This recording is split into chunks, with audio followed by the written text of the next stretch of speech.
Atlanta's 61st mayor, and believe it or not, he's quickly approaching one full year in office, just a few months to go. It's gone by quickly, hasn't it? Yeah, Mayor Andre Dickens is in studio with us. You were elected almost a year ago, sworn in January, 10 months on the job. Yeah.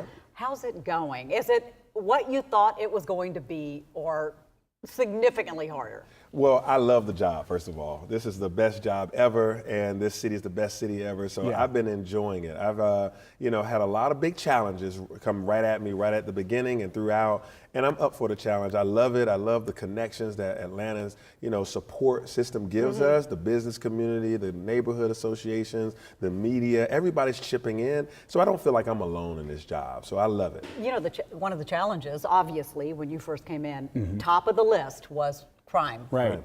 Absolutely. And that's the negative connotation for crime, and there's certainly different ways of handling that, right? And of course, Peace Week is an initiative of yours that is a different view of that, right? Yeah, of course, public safety is important. I mean, the city of Atlanta is just like every other city. We're dealing with a violent crime wave that we're trying to suppress. We're trying to keep it down, trying to get people of the mindset of peace. And so what we found is some of the violence that we've seen are interpersonal. These are things that are conflicts that just haven't been resolved. People's inability to disable or to de-escalate issues has led to murder, has led to people conducting themselves in a way that they wish they wouldn't if they could look back at it. So what we're doing now is we have Peace Week this week and Just Peace Month. This whole month is going to be about peace, being mindful of your actions. We got everything from yoga to mindfulness exercises, to going to schools, to reading, to activities that are fun. Of course, I'm bringing back my midnight basketball for the winners of midnight basketball versus the police and firefighters. But a lot of this piece is about we have a mayor's office of violence reduction and a bunch of team members that are going out there spreading the good word about how to look at the other side of public safety, to have a balanced approach where I have a police chief, I have a dedicated Atlanta Police Department, but we also got to make sure that our own actions as individuals, making sure that we don't go to a gun to resolve some of these conflicts. And so that's why the first Peace Week we did in February, we had no homicides that whole week. Now, I don't know if it's directly correlated or caused by Peace Week. I know that I'm going to do it again and hope that we continue to see crime. Well, let's just call it Peace Week every week. Peace Week every week. I have to agree with you that certainly we can't put all the onus on the police department to handle crime. It's got to be some individual responsibility. Proactive approach. Community, and it goes deeper. It was so deep, the issues. But with all due respect, how do you respond to those folks that say, come on, Mayor, the police department's got to do something? I have friends that live, outside the perimeter and say, man, I ain't going to Atlanta. I'm not going down to Lenox Square because I'm going to get shot. I'm not going to go down there, over there by Georgia Tech, because there's just crime there. What can and what is the police department doing to make sure that people feel safe coming to the city of Atlanta? Crime is still up. Homicides may be down, but crime is still up, Mr. Mayor. Right. Well, thank you for that. I do want to address that. So at the same time that, Atlantans, I'm a lifelong Atlanta, born and raised here. And I was a kid that grew up in the lower income neighborhoods, made my way through. So I know a little bit about how Atlanta sees itself and how it sees crime. But I also know we have a long memory when it comes to things. So an incident that happened at Lenox Mall and things that happened there 2 years ago or last year still on people's mind this year. Meanwhile, we haven't had a single violent act of crime at Lenox Mall this entire year. So we've gone where millions of people every single month, 1 million to 1.5 million people go to Lenox and Phipps Plaza every single month, and yet we haven't had any violence. That's because Phipps Plaza and Lenox Mall and Simon Mall partnership with the city of Atlanta has worked. So we are making significant difference. And when we talked about Buckhead, crime is down 12% in Buckhead. So we had a movement where people wanted to leave the city of Atlanta because they felt like crime. Well, I say, hey, look at your stats this year. Look at all the interactions that people have had that were fun and without incident. Now, we still are dealing with crime. And so the police department has one of the highest clearance rates of crime in the nation. So that's why we're putting things together to make sure that if you pull a gun in this town, you will go to jail. But at the same time, I have diversion techniques for you, things that are, nightlife initiatives that have tried to keep our nightlights from having as much crime as they've had in the past. So we're working with them. Things such as the youth engagement, that my summer youth program that had really employed a lot of youth. You've seen a lot less water boys this year. We had a 20% 20% reduction in youth-related crime this summer.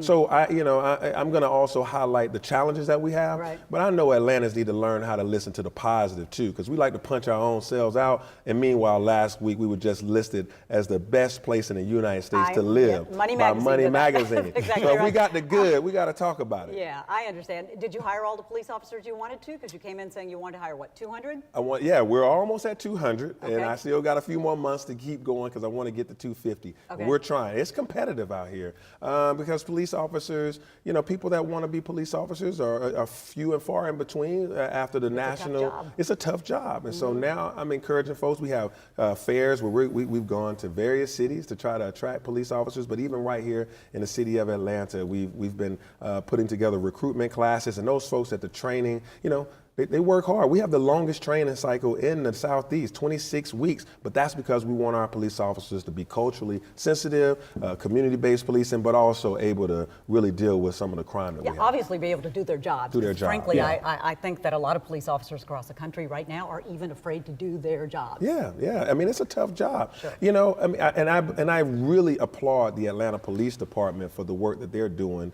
and also the officers. That's why we gave them significant bonuses this year, and that's why we're doing all that we can. You'll hear some other good things that they've asked me to do that wasn't just money. Some things around cars, some things around housing, and each thing that they asked us for, I'm only 9 months on the job, but I'm listening and I'm trying to make efforts towards getting them there. And so by the end of this year, you're going to see a report card that looks pretty good. I wanted to touch on a couple other timely topics. AMC closure, but also Forest Cove. Forest Cove, there's a recent announcement from your office about having relocated all 200 families in there. Yeah. What's the status of that? And certainly it seems like they're going to be relocated at some point, hopefully back there. Yeah, so I'm so happy to announce that on Friday, by the end of the day, Forest Cove residents have all been relocated. That was a goal of mine. When I came into office, I went and took a walk through Forest Cove and saw the deplorable conditions that people were living in. Now, this is not a city-owned property. The city of Atlanta does not own the grounds that Forest Cove are on, nor do we operate it. But in my city, I am not going to have folks living in this type of environment. So when I went there, I set a goal, and I worked with the Atlanta City Council. We got $9.1 million of American Rescue Fund money that came from President Biden, and we put that money to work to move these individuals out of this, deplorable conditions that led to a lot of violence, led to a lot of health disparities, asthma, and problems with the youth. It was the lowest performing schools district in the state, and a lot of people have been working hard to try to get these folks a better quality of life. And what I'm doing is we're going to renovate and rebuild this facility so that folks can come back. But right now, we had to get them out of there. Yeah. I mean, it was horrible. Yeah, we've seen the video, and we've covered a number of stories there, but well before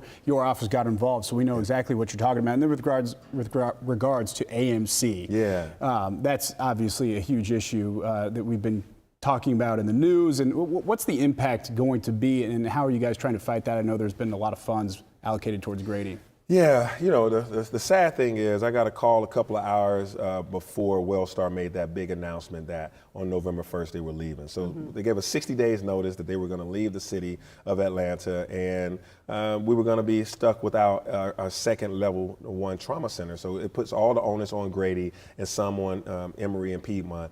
I can't tell you how many hours I have spent, my COO and chief of staff and senior advisor, we have spent hundreds of hours trying to come up with ways to make sure that we provide health care to the citizens of Atlanta. Now, the good news is that we are vocal about it, and we're not required to. The county and the state provide your health care, but I want to make sure that citizens and visitors to this city have successful, opportunities to be able to be healthy. And so what we're doing is reimagining what a healthcare system looks like in Atlanta. And so I put a moratorium on the land so that Wellstar can't sell it to a developer and build condos or something like that. We want a medical center in whole or in part on that site. And so we're going to make sure that we're in negotiation with them and with other providers that actually want to provide health care in an urban environment. It seems as though Wellstar has decided that they only want to be in the suburbs. And so I want to find people who want to act as a healthcare provider in the city of Atlanta, So dealing that's with what you're indigent moving care. toward. I'm moving aggressively towards that, and Okay. I'm taking every phone call across the nation from anyone who wants to operate a hospital in the city that takes care of indigent care. And this is important. I want the citizens of Atlanta to know, and the region, because it's not just Atlantans that are affected by this. If you want to get a medical appointment and now there's less beds in the entire system, you are affected even as a person that has the means to pay, and you are trying to go to another hospital. Systems get backed up. So I'm looking at this from a full scale, and I thank our governor for stepping in and helping with using the American Rescue Funds that were provided by the president's administration to be able to help us be able to take those funds and deploy them towards Grady, because Grady is a significant part of our healthcare system. And so we're going to have additional beds at Grady, a few more beds at Emory and Piedmont will help, but we still need another level 1 trauma center. A couple other things we wanted to touch on. Big weekend. There's 5K, Pride. Looking forward to obviously being out there at Hartsfield-Jackson. And of course, Pride is going to bring thousands and thousands of people to So you know what the cool thing is? As mayor, you get to have everything from a weekend of Pride and 5K to help people with their scholarships, as well as deal with crime, deal with a hospital situation, and help change people's lives from a deplorable situation of affordable housing, and try to put out a fire at Buckhead Saloon. It's a multifaceted position. Hey, Mr. 24 hours in a day, right? but we're going to have some fun this weekend. So starting with the mayor's 5K on the runway at the world's busiest and most efficient airport. We're already sold out. 2,000 people is the max that the FAA will allow to, hang out on the runway. But we're going to go out there. I've done it a couple of times. It is so fun, and it's for a good cause. It's to get scholarships for people in Atlanta to go further their education. We've done 3,000 scholarships so far, and I'm just carrying on the legacy from other previous mayors, and this will be my first 5K on the runway as mayor. And then the very next day, we're going to have Pride Parade in Atlanta. And Atlanta is the LGBTQ capital of the South, and in my opinion, the LGBTQ capital of the whole nation. But we're going to put on a big Pride Parade, marching down Peachtree and on to 10th Street. It's been a couple of years, It's been a couple of years. This will be big for the city. Oh, it's big. We had a reception last night. Oh gosh, this is fantastic. Looking forward to it. The city of Atlanta is going to have a fun weekend, a fun, safe weekend. Atlanta News First is going to be at both of those, by the way. We look very much forward to it. And just one real quick question as well, a little bit of a right turn for you, sports gambling in the state of Georgia. I have a lot of people asking me about this all the time. What does Atlanta have to lose or gain potentially by sports betting being legal in the state of Georgia? I mean, you're trying to put out bids to be hosts of major sporting events. I'd imagine that's attractive to fans. Yeah, it's something that I'm looking at as it progresses and goes through the state legislature, and as it continues to come before my desk. I'll be sober and open-minded about it. I'm really just hoping the Braves, Falcons, Hawks, Dream, United, Georgia Tech, Georgia State. I just want all my local teams to win. But at the same time, I understand that we do have great operators in this city, FanDuel and others that are doing it online, and they provide jobs in our community. And so if there's more sports betting that can happen in the city in an organized fashion, but we also need to have the social safety nets around gambling if individuals take hold to that. So I'm concerned, but I'm also optimistic about the possibility. So I'm open to it, particularly the innovative nature of technology being used in it. Certainly, and we've seen it in states around us. But we think how much should we just cover? A lot. Thanks a lot. We just led a city in one segment. Pleasure. We appreciate you coming in. Thank you, Mayor. Thank you much. We'll take a break, and Atlanta News First. We'll be right back. Is your local news team actually making Atlanta better? We are.